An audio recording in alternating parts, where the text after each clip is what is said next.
Okay mga idol, panoorin naman natin ng mga video na ito kasi talagang namamangha ako sa ibang bansa. Ang lulupit ng mga pagkain nila. O tignan nyo naman o. Grabe yung mga sikmura nila kung magkain ito o. O ayan mga idol o. Naku, nilagang ulo ng darnasor o. Ang lupit o, tignan nyo naman o. Naku, kinakain na sa kanila yan o. Grabe naman yung mga sikmura nila o.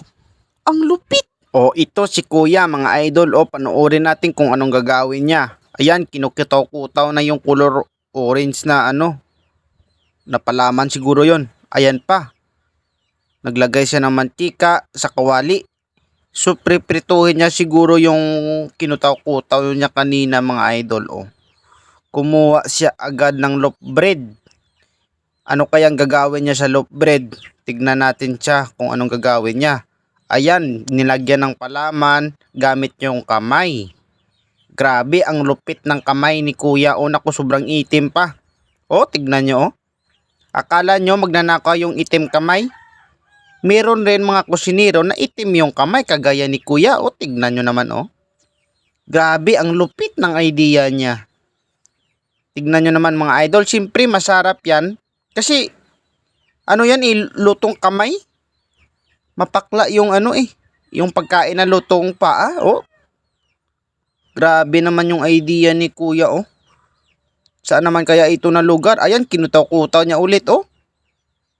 Para saan kaya niyan gagamitin? Ayan, isausaw niya para yung tinapay dyan. Tsaka prituhin. Oh, ang tindi, ang galing ni kuya, oh. Mukhang masarap yung niluluto niya. Siguro, ito, mabinta siguro sa kanya ito. O, tignan nyo naman, o. Grabe, o. Ang lupit. So, pakicomment naman sa ibaba, mga idol, kung saan naman ito na lugar. Kasi, masarap puntahan yun, o. Kasi, kita nyo naman ng luto ni kuya, o. Sobrang sarap, o. Parang fishball, o. Siguro, sa mga gilid-gilid ito ng daan. Or mga sidewalk na nagbibinta. O, kita nyo man yung luto ni kuya, o. Mukhang masarap na. Itsura pa lang, oh. Ang sarap na tignan. Sigurado ako, pag naluto na yung anim na yan, sureball na, madali lang siya maubos. Kasi, oh, tignan nyo naman yung luto, oh. Ang lupit talaga ng cooking skills ni kuya. Grabe nung mga skills niya. Siyempre, kahit kamay-kamayin yan, pag niluto sa tili, siyempre, mamamatay rin yung mga viruses dyan. Mga germses or mga poisonses. O, ayan. Panoorin naman natin kung paano yan bibinta ni kuya. Ang dami pa ng ginawa niya, oh. May mga bilog-bilog pa. Ayan, may pansit pa. Hindi pa pala yan tapos ng pagkain, mga idol, oh. Kasi lalagyan pa siya ng pansit na dinurog-durog. Ayan, kinamay pa ulit, oh. Grabe naman si kuya. Tsaka may ketchup pa.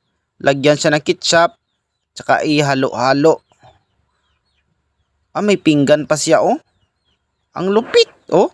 Hiniwa pa sa gitna. Tsaka, ilalagay niya dyan yung pansit, oh. Tignan nyo maigi, mga idol, oh, nako. Kahit isang kagat siguro, mabubusog ka talaga dito, oh. Kasi ang dami, oh. May mga bilog-bilog pa sa loob. Ang taba ng kanyang, luto na tinapay, oh. Ayan, yung finished product niya. Naku, tignan nyo mga idol, oh, sobrang sarap, oh. Oh, ito, matindi. Tignan nyo naman, oh, ginisang ipis, oh.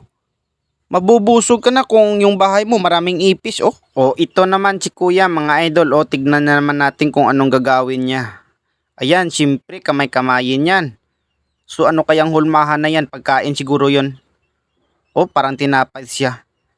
Siguro yung sa itaas na nilagay ni kuya, palaman siya. Oh, tignan nyo naman yung kamay niya. Oh, nako. Sana nagplastic na lang, Lods. Oh.